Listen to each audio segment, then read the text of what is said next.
Go for Papa Palpatine. You have a collect call from Darth Vader. I gotta take this. Hold on. Vader, how's my favorite Sith? Whoa. Just slow down. Huh?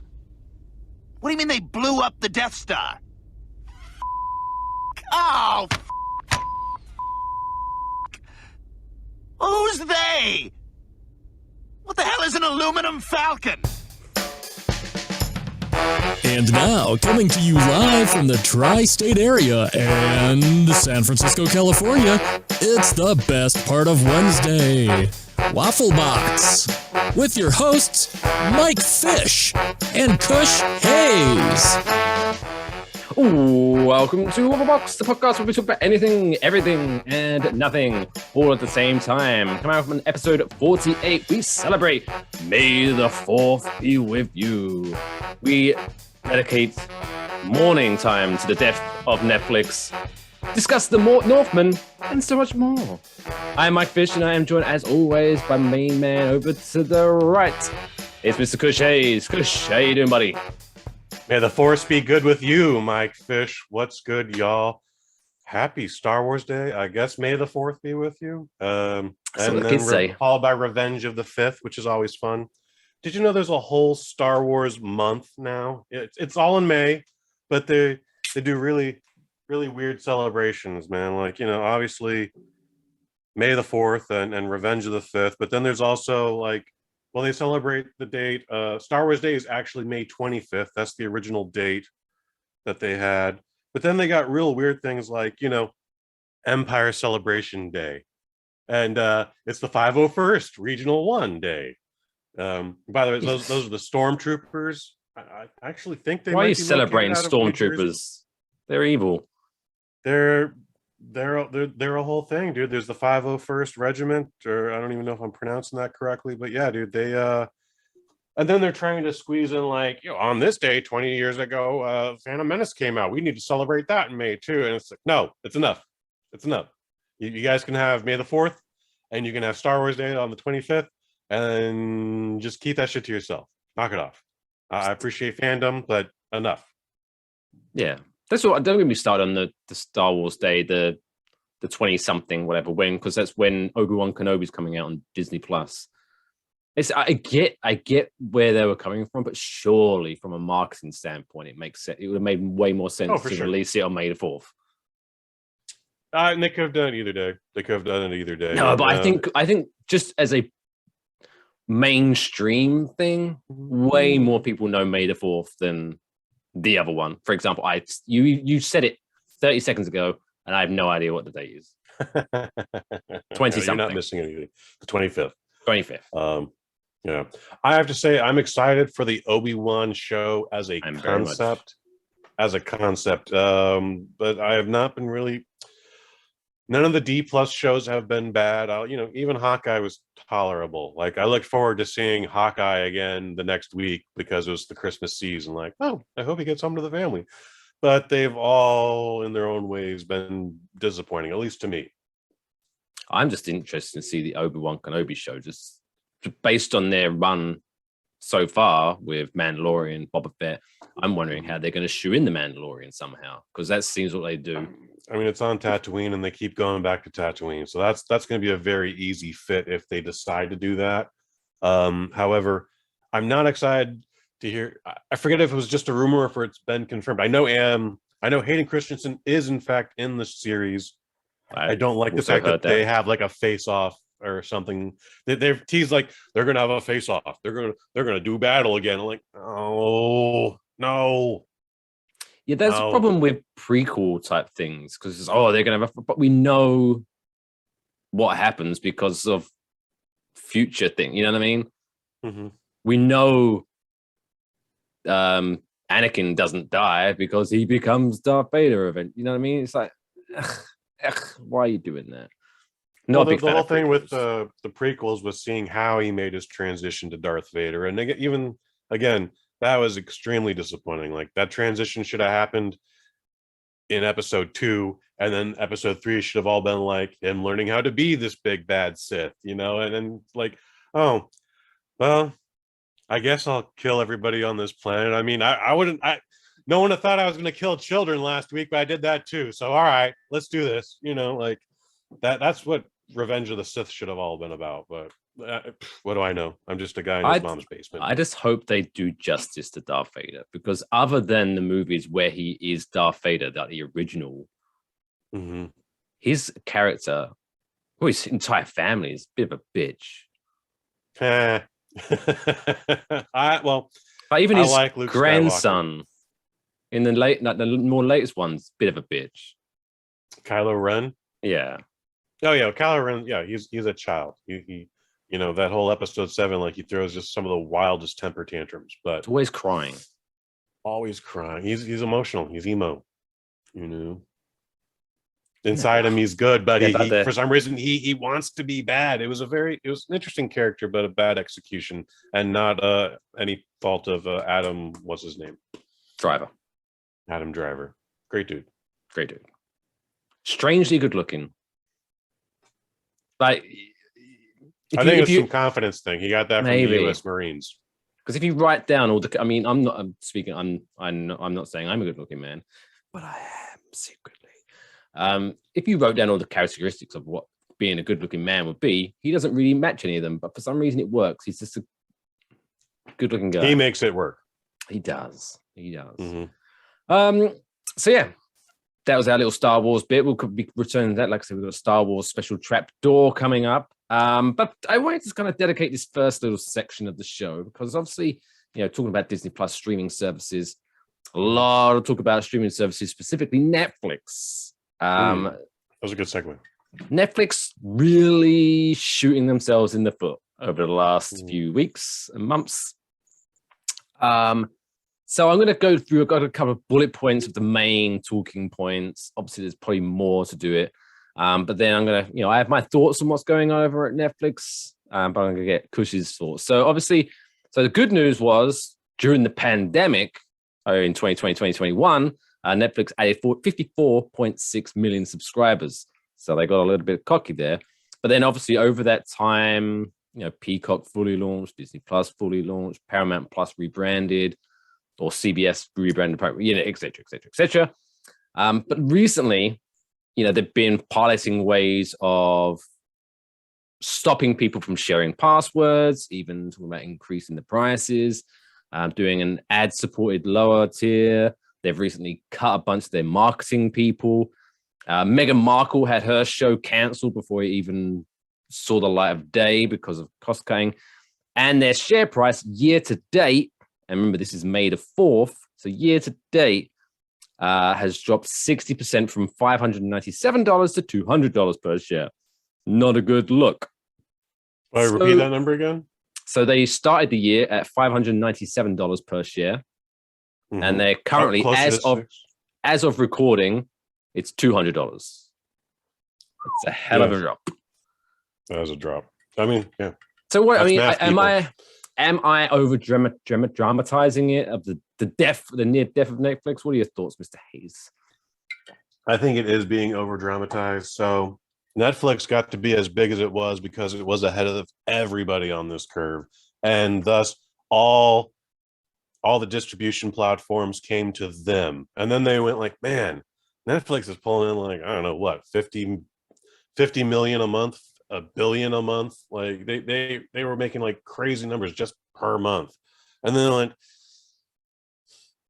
they're giving us, why should we be leasing our content to them? Why should we give them friends? NBC is saying this. We should just build our own platform, which they kind of already, what I'm confused is all these platforms that we now have, they already had platforms, but for whatever reason they had to rebuild everything. I understand rebranding, but they had to rebuild an app. I never understood that. But anyways, this was inevitable. The writing had been on the walls for at least the last 7 years. So Netflix knew there was going to be an HBO Max, and they knew there was going to be a CBS or a Paramount Plus. They knew about Peacock. They've known this in advance.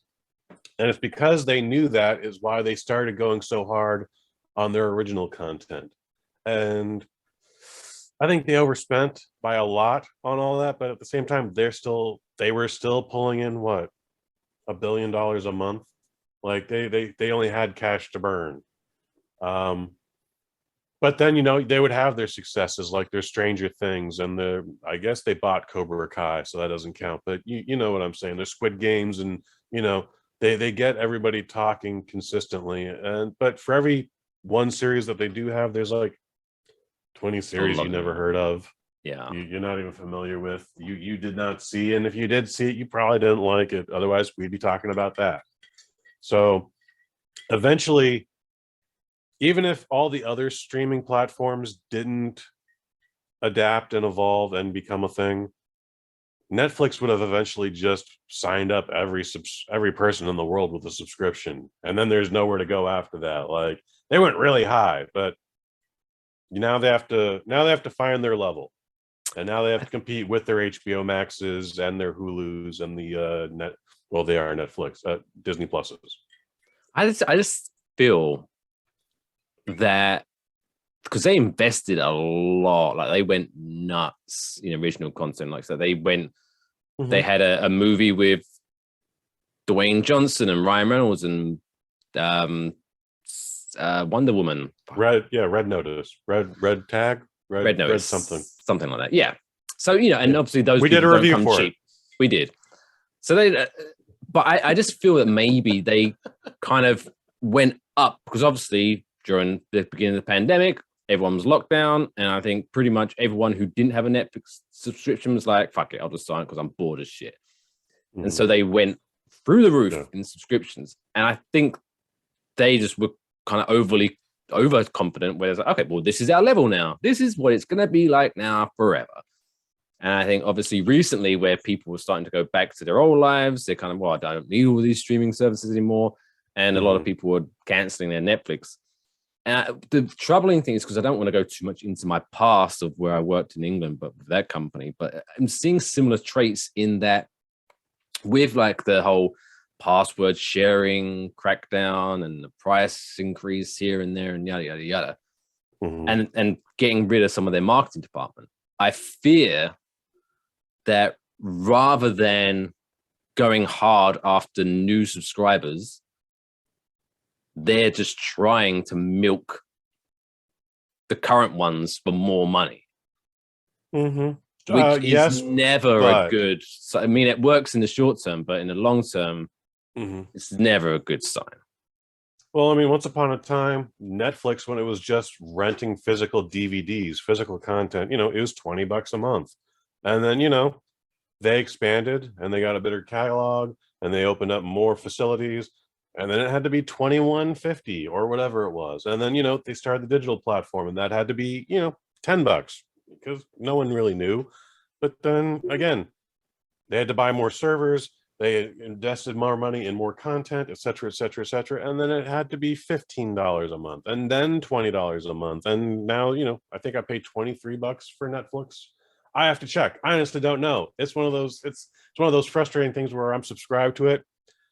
I barely look at it, And I remember it's Netflix we should be thankful for, because we understand content distribution a lot better because of them. Because once upon a time, I remember spending I was just trying to find a movie, but then I ended up spending 2 hours just filling up my queue or my list with movies. And I went, I own all these movies now for $20 a month. Oh my God.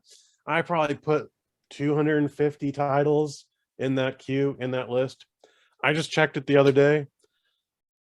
There's less than 100 because of distribution rights have expired, or they've just been transferred to your Peacocks and your HBO Maxes, and Netflix just does not hold the rights to them anymore. So I don't think they're doomed, but I do think they have to start tightening the belt. I think they have to start actually focusing on content that people want to watch repeatedly. With all their original content, their number one cachet was still The Office, until Peacock finally just went, no more. We're keeping that. And even to a lesser, obviously a lesser extent than The Office. I'm not saying as popular as The Office, by no means, but to a lesser extent, even their Marvel titles, which I think at the time of original release weren't that hot, but I think with the success of the movies, I would imagine they were pulling in quite a bit for Netflix, and then obviously Disney Plus took them back. So yeah, that was interesting too, because we had all figured that those were literally Netflix originals. We figured they owned that content, and I don't know if there's a deal where Marvel just went like, no, we're just going to buy this outright from you, or like, nope, we gave you 5 years to make something dope, now we're taking it. And so I don't know which one that was, but yeah, those Marvel shows were quite a surprise, I will say. Biggest surprise I've had with Netflix in the last 7 years. Iron Fist sucked, but the rest of them. Iron Fist sucked. Iron Fist definitely sucked. You know what's funny is I loved all of Daredevil, and I liked Jessica Jones, and I enjoyed Luke Cage. But we all went into that. Well, thank God this wasn't 20 episodes. Like, what about like Punisher? 10, Did you not like the Punisher? I love the Punisher. Punisher's all right. Punisher got a little weirdly I don't know if apolitical is the right word, but it got a little weirdly political, a little too political for me. But and excessively just ultra violent. You know, I don't cringe at a lot of stuff, and I went, oh my God, several times during the Punisher. Especially if I remember correctly, wasn't it like one of the final scenes where smashed mirror and his face gets dragged down smashed mirror and it's like, Jigsaw. Yeah, it's like, yeah, that's hard to watch, guys. I don't care. That's just hard to watch. I'm just, it's so violent you forget. You're only focused on the violence, and the quality of the story is just like, it's just overshadowed. But yeah, the Punisher was cool. I really liked I like the guy who played the Punisher, John Barenthal. So the guy from The Walking Dead first season. Mm-hmm. That's where I know him from. Yeah. Also, by the way, side note: if you are listening to the audio version of this, firstly, thank you for listening to this.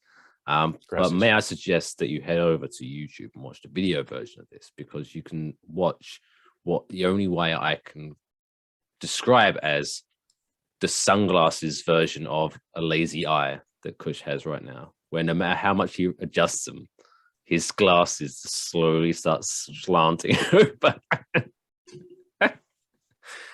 It's fuck you. There we go. He's now switched to his Morbius glasses. I got my mirrors on. So anyway, as we were saying, you know what's fascinating about Netflix is they actually have an entire catalog of their comedy specials on vinyl. They're hard to find, but they exist. It's really weird. Like interesting. If you like those Dave Chappelle's, or those first 3 Dave Chappelle's, those are on vinyl. I don't know why you would buy them on vinyl. I don't know why they're not on CD or tape as well, but they have like an entire catalog of vinyl. And then if you're a Stranger Things fan, they went crazy with the promotion and the all the gimmicks. You can find a lot of merchandise at Target, the specific Targets. Yeah, I bought some Stranger Things merch from Target. Oh, far out. I've never seen the show. It was an obscure one though, because I'm never a big fan of, like, I'm not knocking anyone, but I'm not a big fan of buying, because they tend to look shit when it's just like a t-shirt with the logo or the poster and it just looks tacky. Whereas it looked like I was wearing a hoodie because I went to the high school sort of thing. It was like the high school logo on. So it's kind of like, if you know, you know, kind of merch. It's pretty cool. One strange thing about merch I saw actually about Stranger Things, I don't know if it counts as merch, but I think it does, is I saw in Target a DVD box set of like one of the seasons. Yeah, you can still buy that stuff. But like, why? I mean, I guess you own it forever, but still, it's like it's more expensive than a month's Netflix subscription. I guess you own it forever and you can cancel Netflix. But you still, own it forever. Weird. I don't know, but I guess maybe now they're ahead of the curve. Buy it and cancel Netflix because Netflix is dying soon. You can find a couple titles on iTunes. I bought season 1 of the Cobra Kai, $9 or $10. You know, and I was like, yeah, that's still the best season. I'm glad I own that. Like, I can go back to that right now, watch it, and still enjoy the shit out of it. I got into an argument, a quasi argument with someone on Twitter one time because we're Why'd you both keep Venture doing Brothers this? fans. It happens, dude. I don't try and start these fights, but math got involved. Every week you're telling me off air about a story about you getting. I interact with people and they fucking disagree with me and they're stupid. Anyway, what happens? We're both celebrating the brand new season of the Venture Brothers. I believe it's if it's not season 5, it's season 6. It also coincides on my birthday, so I'm super duper pumped about that, especially since I didn't know it was coming out. And I was like, I'm going to give iTunes $20 right now, and I'm going to own the whole thing. And when you do that, it drops 15 minutes after the episode actually premieres, but you get it commercial free. You get it uncensored, no little black bars on genitalia. They can drop the F-bomb. It's all good. And guess what? You still finish the episode before the actual episode ends on Adult Swim. And you own it. It's $20. You've done it. You own it forever. But if you had a subscription to Hulu, and I don't think it's on Hulu anymore, but for $7, you'd pay $7 a month for that content. And someone was like, yeah, I just watch it on Hulu. And I was like, oh, that's great, man. But I'm, for 3 months of Hulu, you could own it forever. They're like, it's cheaper on Hulu. No, it's not. I stopped very quickly, Mike Fish, and everybody left with a high five and go Team Venture. But that happens. Yeah. But yeah, also I don't think Netflix is dying, but I think they'll change, but they definitely I think they need to relax a little bit more. Just let it. At the time, nothing was broken, so stop trying to fix it. Let people share. Like, you still making billions and billions of dollars when people were sharing passwords with their friends. Like, chill the fuck out. Because, like I say, a lot of people like yourself, good self there, have a subscription to Netflix and either don't realize it because they forgot about it, or they never watch it and they're like, oh, I just can't be bothered to cancel it. If they start getting all this negative PR, that's going to start jogging people to be like, actually, you know what? Actually, fuck it. I am going to cancel that. Like, just don't rock the boat. Just keep everyone happy. I'm glad I didn't invest in WWE Network harder than I did. Like, I ordered it day one, loved the shit out of it, watched it like hardcore for 6 weeks, and then never really came back. And pay-per-views, where are those anymore? What are they really even special at that point? And they don't call them pay-per-views anymore. They call them premium live events. Oh, that doesn't roll off the tongue as well. No, it doesn't. But I at least appreciate the rebranding. But yeah, I still gave them my $9.99 a month. I did that for a year, and then I went, this is dumb. I gotta cancel you. And I don't remember if that was due to an obligation or I just went like, it's been a year. No, I was happy I did, because I subscribed to WWE Network because I'm a mark, but also I subscribed to Peacock for live Premier League soccer. So what happens when they merge the two? Yeah, what did happen when they merged the two? I just canceled WWE Network and continued my Peacock subscription, and suddenly I got everything I got for $9.99 on top of my $4. So I was saving I was basically saving $10 a month. It was awesome. Oh, that's weird. Okay. But yeah, anyway. Because I've gotten... Somehow we always end up talking about wrestling. But anyway, Netflix, sort your shit out. Yeah, Netflix, you need to take things a little more serious. Nothing is infinite. Everything is now finite. So I hope you start investing in actual quality content that I want to watch repeatedly. Everything you do is entertaining, but majority of it is one and done for me. There you go. Anyway, let's move on to the next segment. This segment is your favorite, dumbest world record of the week. Why? Why? Why would I? Why? Why? Why? Why? Why? Why? Why would you want to do that? Que pasa? This week's dumb world record comes to us from Los Angeles, California. Oh, ooh, no. So he's actually is a Brazilian young man, 44 years old, so a little bit older than me, but whatever. Marcelo Ribeiro da Silva of Brazil set a world record for most T-shirts removed whilst heading a soccer ball. Oh, wow. So he continuously, kept bouncing the ball on top of his head. Was it a 90-degree bounce, or like was he just like did he have to like keep changing his momentum? Like, I don't know. I haven't seen the video of it, but still, he kept. And then I guess he head the ball, t-shirt off, head the ball, t-shirt off. How many t-shirts did he have? He achieved 22 t-shirts removed. That's pretty great. So he started off obviously quite bulky, wearing 22 t-shirts. And you gotta buy different sizes. You know, you gotta start off with the smallest and then and expand. Medium, large. Yeah. Yeah, so it doesn't even say why, because normally attached to these dumb world records is kind of like, and they were raising money for this charity and good things. But no, this guy just off all those t-shirts. There's fancy doing it, I guess. Or maybe he'd lost a lot of weight and he was like, well, what am I going to do with all these t-shirts? Now I'm a small. I've got all these extra large t-shirts, large, medium, put them to good use, but more at the same time. At the ball. I guess. I don't know. Well, still seems pretty dumb. I would like to know, like, was he trying to like set the record with 25, 30, 40? Like, I still want to know how many shirts he was wearing. 22 is wildly impressive. I couldn't do that with one. If he was wearing 50 shirts and he fucked up after 22, no, I'm not doing that. It's two again. It's too hot. Mike Fish, I'm requesting. I'm begging. Like, we need. If there's videos ever attached to these records, we need them to be a part of the show, my man. Because, like, I want to like. Did he start with like? Are these all t-shirts, or did he like do some button-up shirts that he kept open, or so like he's bouncing it and popping those off? Like, you could, a shirt is a shirt, you know. Yeah, was it like a t-shirt where he like pulled over his head, or was it like a button where he could just rip it off? Like a stripper. Can he rip them off?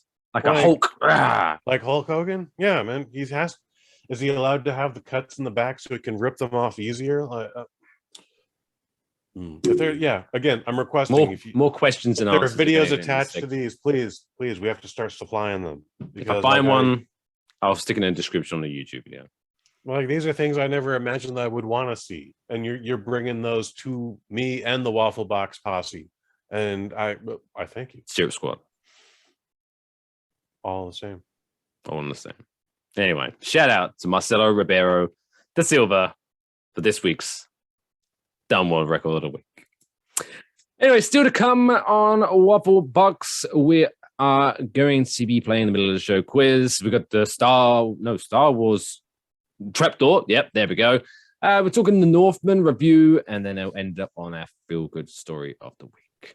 But we'll be right back after this short break.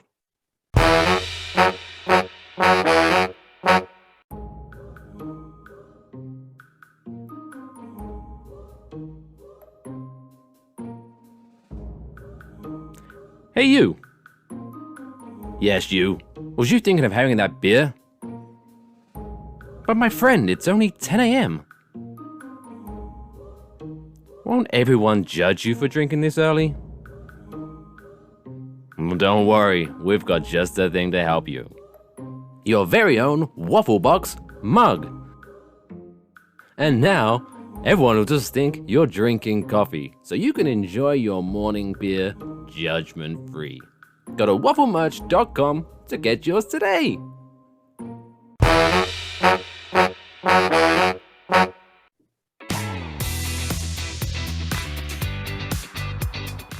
Welcome back to Waffle Box.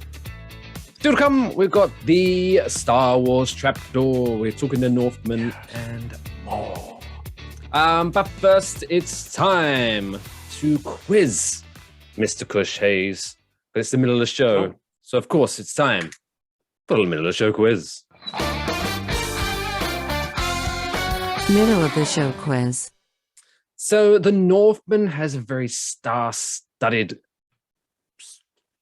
list, I guess, of people in it. Cast, there we go. That's the word for actors in movies.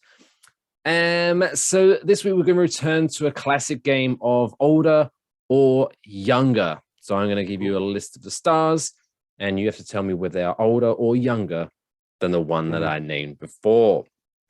So I'm going to give you the starting point, and then we're going to move on from there. So the first person is Mr. Ethan Hawke, who stars in Northman. And just to let you know, he is 51 years of age. Wow, shit. That's hard to believe, but yeah. Right? Okay, yeah, we're all there now. We're all there. So 51, that's our starting point. So your first question, older or younger, Alexander Skarsgård. Is he older or younger than Ethan Hawke? Alexander Skarsgård is younger than Ethan Hawke. What did I say? Who did I say? Ethan Hawke? Right. Alexander Skarsgård. Is younger. He's younger. Yes, sir. Correct. He is 45 years old. Is he? Wow. Yeah, I know, God. right? I need to fucking do some sit-up. Oh my God. Like, do I feel insecure? I haven't felt that insecure since I saw Brock Lesnar at 25 and I was like, he's only 4 months older than me. Oh, Jesus Christ. Beast of a man. All right, so he's 45. So next one is Ralph Ineson. Or Innocent. I don't know who that is. Was in it. So you got 50-50 chance. Is he older or younger? Older. He's older? Younger. No, I'll take it first. It was right. I'll let you have that one. He is 52 years old. Next up, who I was surprised to see in this movie is old Bjork. Ooh. Name from my youth. I had no idea that was Bjork until like I saw the character poster. And even then, she's only in it for like 45 seconds. So even though you should never ask a lady their age, is she older or younger than Ralph Ineson, who's 52? Oh, wow. I'm going to say just younger. She is 56 years old. That's another one where I was like, Jesus Christ, I remember her coming up. It's so quiet. I honestly thought it would have been like 51 or 53, honestly. I thought that's where we were going with that. So, yeah, I'm not surprised, though. So she's 56. Next up is Mr. Willem Good for Dafoe. her, too. Is Willem Dafoe older or younger than Bjork, who's 56, remember? He's definitely older than Bjork. Correct. He's 66. 66. I think he still gets a dong shot in this movie. It's very quick and it's super dark. So like, but he slaps that sucker, and you're like, whoa. What's super dark? The scene or his dong? The lighting. Okay. It's all lit by a campfire. Yeah. Well, that's three. You got three. He slaps his dick. He slaps it on someone or just slaps it around? He reaches under his fucking undercoverings because they're not wearing pants, pulls his dick out and smacks it to make a point about his statement there. Interesting. Very early in the film. It happened. I was like, did he just slap a pepper shaker? What the fuck happened? Like it's noticeable, but you blink. The medieval gavel. Slap your dick. And that's final. Willem Dafoe. Side tangent. Willem Dafoe's dick is so big that Madonna got worried about it when they did their sex scene in whatever movie they did in 1993. I'd be worried if he strangled me with a fight scene. Might beat you to death with it. Oh, what a way to go. Anyway, Dafoe. Final one is Nicole Kidman, older or younger than Willem Dafoe? Younger than Willem Dafoe. 54. Is that not bad? It wasn't a clean sweep of 4-1. 4-1. Who did I get wrong again? The guy I didn't know. No, I think didn't you not guess Bjork was younger than him? I got Bjork wrong. Yeah. My bad. Oh, well. I'm sorry. Still, Bjork. victory, Mr. Kush Hayes. Congratulations. Next segment, we return to our Star Wars. But it's now time to get rid of some of these characters because there's too many. God damn it. Now time. Yes, there is. For this week's Trapdoor segment. I cannot wait.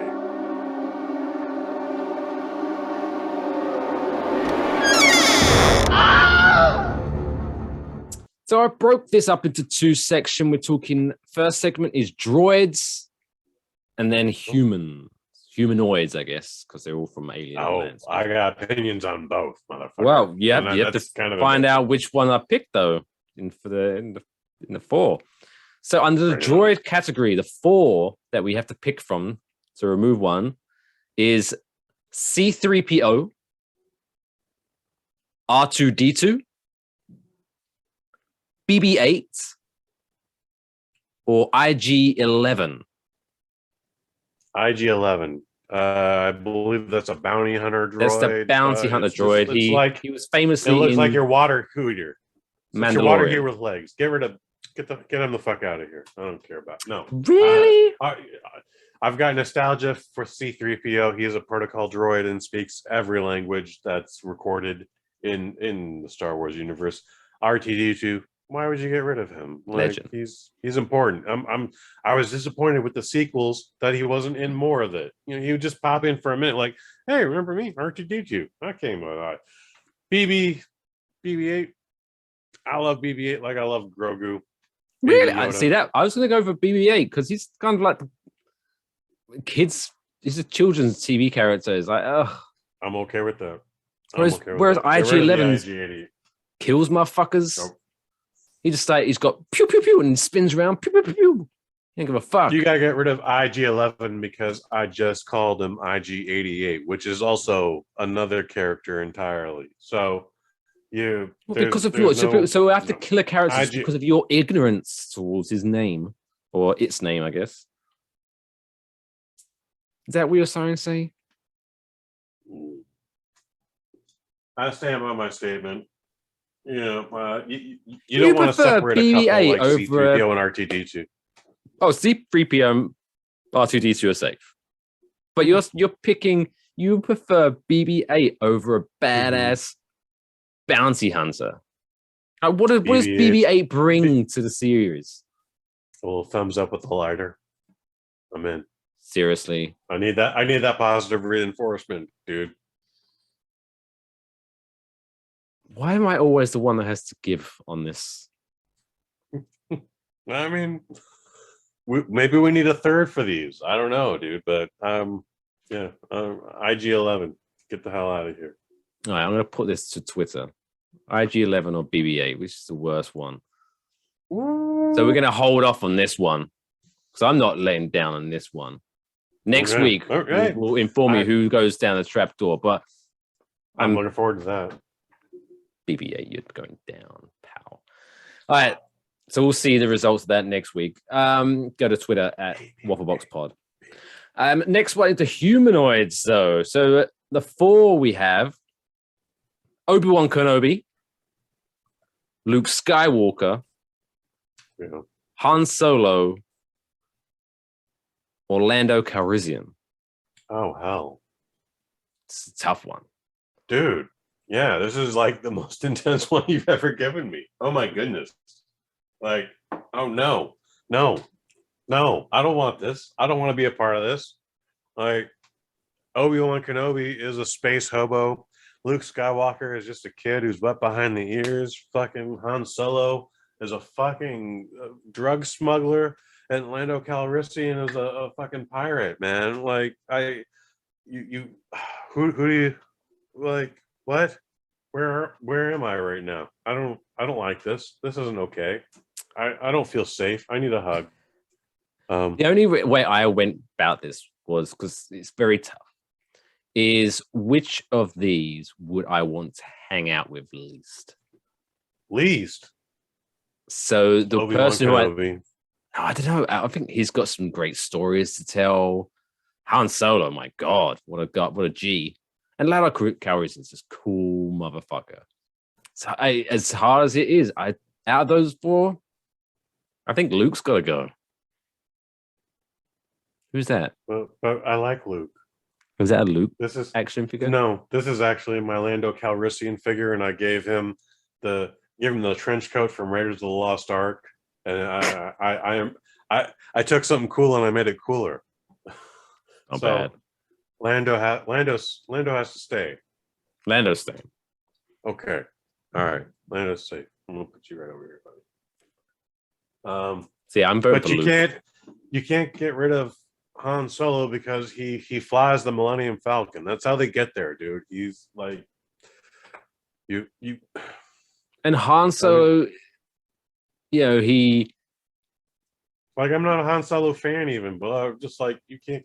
Yeah, that guy can't go. I think I don't think the other three are more important than Luke Skywalker. Luke Skywalker is the obviously, protagonist. He's the dude. Yeah, but he's there's not no the Star best Wars character. without him. I think it's.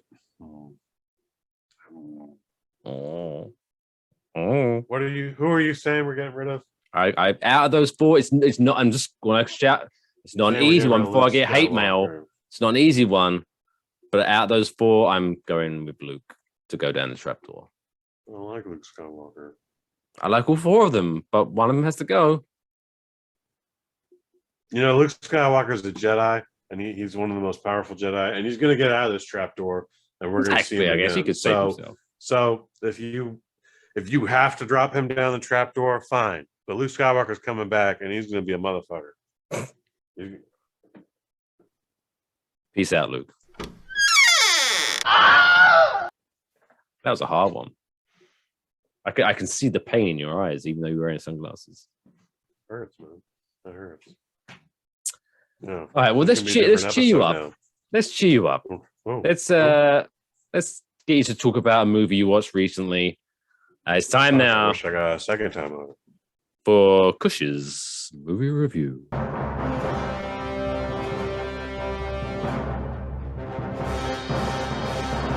Kush's movie review. We're talking the Northmen, which whenever I was just thinking, I always think it's either the Norsemen or the Northmans or the Northmen. It's the Northman, technically, I guess. Mm-hmm. So what is this about other than Willem Dafoe's big dick? This is basically Norse Conan. Even Robert Eggers admits it. He's like, yeah, I just took Conan and I made him a Viking. And I'm okay with that. So I believe I predicted that on 2 waffle boxes ago. Whereas a lot of people were going, I thought this was going to be Braveheart, and they were ultimately disappointed. And I don't understand that disappointment, but those folks are dumb, and I probably get into fights on Twitter with them anyways. Probably. Is that it? Is that your review? Okay, that's my review. Thank you for coming. Check us out at Waffle Box Pod at Twitter. No, this movie is fucking dope. It's not getting the love it deserves. More people should be seeing it for whatever. Well, I understand why kids' films are beating it, but at the same time, like, go out and see this motherfucking movie, dude. I wish we had actually talked about it last week, but it did just slightly better than the movie we reviewed last week. So cool. This is a movie about a kingdom that breaks down. The youngest son in the family, who's the son of Ethan Hawke and Nicole Kidman, his uncle, the king's brother, betrays them and not only murders the king, but takes the wife for his own selfish needs. And the kid, he gets away safely. Spoiler alert. But he becomes a Viking with a whole different other clan. And he's like the greatest Viking ever. And he murders, and they throw a lot of different, red herrings. At one point, our clan, very early in the film, our clan is swimming towards the next fort that they're going to conquer and destroy and make their own. And we see a father and son just fishing, minding their own business, probably not even part of that fort. Or if they are, so what? Who cares? But the archer on that boat murders both of them. Like, child goes first, and then the dad. Before the dad even has time to react, the kid is dead. And the Northman, Alexander Skarsgård, is just so fucking intense right now. You're like, oh, he's gonna kill that motherfucker because he just murdered a child. Ooh. Nope. That's his boy, and they have to get busy, and they fucking conquer this entire village. And then you see this village is after it's being conquered, and the Northman's tribe, I don't remember what they're called. I don't think it fucking matters at this point. But you see them hurting all the children in this one building, and you're like, well, I don't know what's going on there, but surely the Northman's gonna fucking like save those kids. Nope. They set the fucking building on fire and murder every fucking child in that goddamn village. And you're like, what the fuck? I hate kids. Remember, he doesn't hate kids, but he is all about revenge, dude. He has become the perfect murder machine so that he can murder his uncle for not only killing his dad, but stealing his mother and ruling over the entire kingdom that he was entitled to. That's his destiny. He's supposed to be the next king. So it's Lion King. There have been many comparisons to the Lion King, my friend. That's also a fun comparison. Probably does he have a Timon and Pumbaa? No. Oh. He hooks up. So he finds out that his tribe is about to sell a bunch of villagers that are now slaves to his uncle. It's a wonderful and also, it also been revealed that not only did his uncle a bad king, a bad person in general, but he's a bad ruler because he lost the kingdom to another man in a war over the past 14 years that the Northman was growing up. But the Northman's all about just like, well, that fucking sucks, but I still got a revenge here. So he cuts off his ponytail, shaves his beard, gives himself a slave brand, which is also just like, why would you do that? And then sneaks aboard a slave boat on the way to his uncle's goat farm. The goddamn goat farm, Mike Fish. And Anna Taylor-Joy is there. And she's like, I know why I'm a slave, but why are you trying to make all these guys think that you're a slave? Also, why do these guys who look just like you and are your equal height and mass and build think that you're just a random ass slave that they conquered? What's going on here? Anyway, they get to the uncle's goat farm, and of course, it's been 15 years, 20 years, who knows, dude, but uncle doesn't recognize him. But there's at no point do you feel bad for anybody in this, dude. Like, everybody in this is a shithead. A lot of it is just for survival purposes, but no one's a good person. There's a terrible reveal where you're just like, oh my God, I can't believe they went there, but it's those times. They probably went there. There's a lot of trippy shit in this. I would absolutely recommend you go in Altered. You won't have a bad time if you're not, but if you do, you'll have a much better time. And yeah, man, like, no one is bad in this. Everyone is fantastic. I loved every minute of this. It's 2 hours and 15 minutes. I wouldn't recommend cutting a single minute from this. I wanted to know more. I wouldn't recommend adding any more to this, but I had a fantastic time. Many points in the movie, and I did a double feature that night. I was on the edge of my seat, just wanting to soak in more. Again, a lot of people went into this thinking it was Braveheart, and I don't think they were misled. I don't think they were misled, but as I was on my way, like, I had to wait for the fucking end title card to come up. I had to put my coat on. I had to run out the door and catch the Nick Cage movie that we reviewed last week. Go catch that, kids, at Waffle Box Pod. And as I was on my way out, like, the theater was pretty silent. Like, there was no applauses, which I would love your opinion on American theater applauses, Mike Fish, later. I heard the dude who was immediately behind me tell the chick he was with, I don't know if it was his date or his just platonic movie buddy, but he was like, that's the loudest non-applause I've ever heard in my life. And I was like, fuck you, dude. It was great. Just suck it in. Like, think about it for a minute. There, like, some real crazy shit went on in there. Okay. Like we get a naked sword fight at one point. Shit goes wild in this movie, dude. It's uber violent when it needs to be. It's absolutely trippy when it wants to be. It has a story that doesn't make you feel bad for anybody, but you're still invested in the story. It has a twist that makes you go, God damn it. Like, Kush Hayes' review of The Northman is 5 out of 5. What? You need to, if you can't get into your screening of Doctor Strange 2 this weekend, you need to see the Northman. More people need to see the Northman. Don't sleep on this, folks. Don't wait for this to show up on streaming. This is going to be a better experience in the theater. It's fair to call it Conan because the guy who made it said, I modeled it after Conan. It's fair to call it The Lion King. Conan the Lion King. A lot of people compare this to Hamlet as well. That's all. It's all the same. All right. But everybody is a fantastic.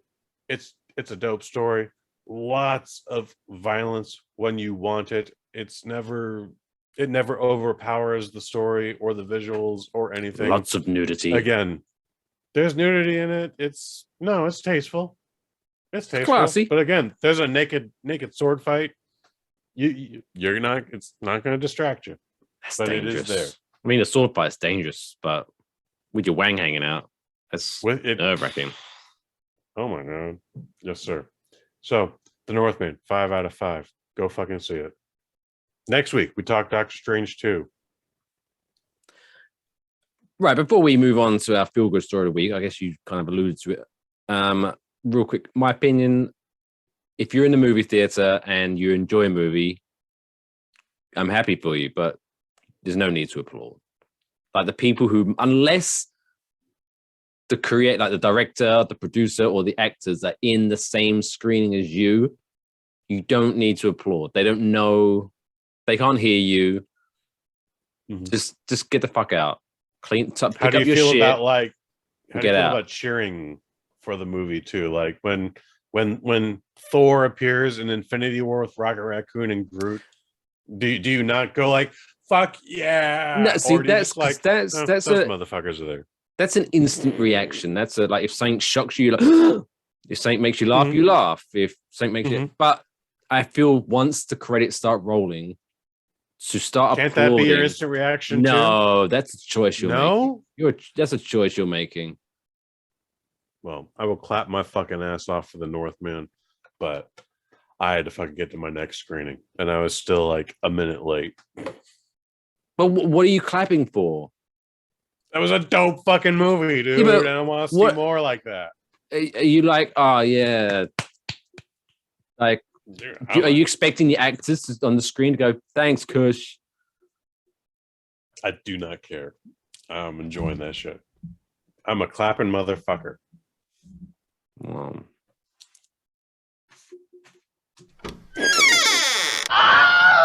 That's for you.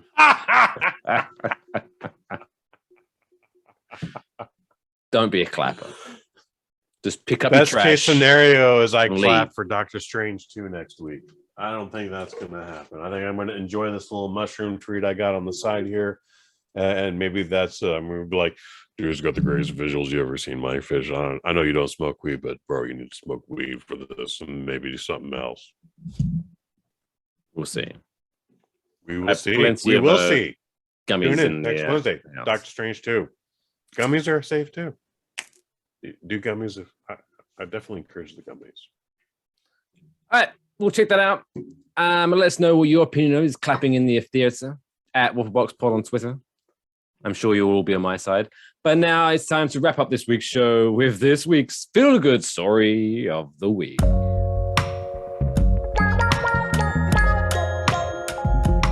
It's the coolest fucking story I've ever heard in my entire life. That's insane. Can I hear it again? This week's Feel Good Story features a story of war. What is it good for? Absolutely nothing, as they say. This week's Feel Good Story features goes back to World War. Trying to think of doing the quick calculation. World War II. So Mary Mion, who turned 90 past Friday, She's Japanese. No. She's Italian, was 13 when her village in San Pietro, near Vicenza, saw fighting between US troops and German troops. Her mother made her a birthday cake for her 13th birthday and left it out on the window ledge to cool down after she'd baked it. But then, obviously, during the ruckus, and because the they were hungry. Some US soldiers stole the cake and yummed it up. So let me try to do the maths here. Yep, 77 years later, on her 90th birthday, at a ceremony in Giardini Salvi in Vicenza, the US Army presented her with a replacement birthday cake for her 90th birthday. Okay. Which is a very lovely, lovely story. It's a weird, lovely story, but it's a lovely story. Sergeant... I mean, it's interesting that they would have any details about that. Like, I mean, war is chaotic, and I don't know how you categorize that or record it. So the fact that they knew a birthday cake was destroyed, yeah, I don't know. I'm sure stories were told, and it kind of went one month. Stories are told, though. But all right. But Sergeant Peter Wallace, who handed over the cake, said it was a little awkward to replace the stolen cake, but it makes him feel great. And she says she's going to share it with her family. So happy 90th birthday, Marie Mion. I'm probably pronouncing that incorrectly. So it's Italian name, but hippity bippity, hippity bippity bippity bop. Okay. Yeah. So if you see any news stories that make you feel warm in the tummy, please feel free to send them over our way at Waffle Box Pod. If you have any recommendations for any other features, like the Trapdoor, Middle of the Showcase, whatever you want to do, let us know. Send over your feedback at Waffle Box Pod on Twitter, and we'll give you a shout out on the show when we steal your idea, basically. Talking about other content coming up, we've got some exciting announcements to make, just because I'm going to fill my board time with some extra stuff. But until then, what is a good people of the Syrup Squad got to look forward to on the Bosnet Network? You can check out the Microdose this week. The guys from Where Nobody Knows Your Name, the official Cheers podcast. They come back. We introduce. Is it the official friends. Cheers podcast? Official to me. Okay. They are very they're very detailed about. Have they ever interviewed Ted Danson? They have not interviewed Ted Danson, but they have interviewed the producer and creator of the show. I think a couple times now. But not Ted Danson. They just entered season 7, and it's a fantastic season. I dove right on in after X number of months. Anyways, guys, check it out this Friday. We have a good time talking about some Cheers. We talk about more TV, Moon Knight, other D+ series, other Netflix series, etc. And yeah, you're gonna enjoy that. You already know the Kick-Ass Movie Podcast has a season finale last week. We talked about Ring of Iron or Circle of Iron, and you're gonna have a good time with that. Wonderful stuff. Also, something for you to check out if you are a Twitcher.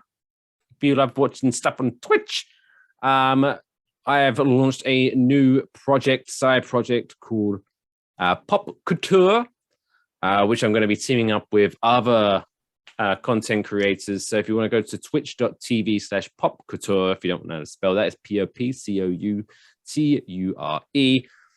And just recently launched that, been dabbling. If you do want to join me and go over there and watch me do live commentary on 20-year-old game shows, that's what we've been doing recently. So go to twitch.tv/popcouture and you can check all that out. And of course, all the information that you would ever need is at WaffleboxPod on Twitter or at enjoywafflebox.com. But until next week, don't forget to follow me at Mr. Mike Fish.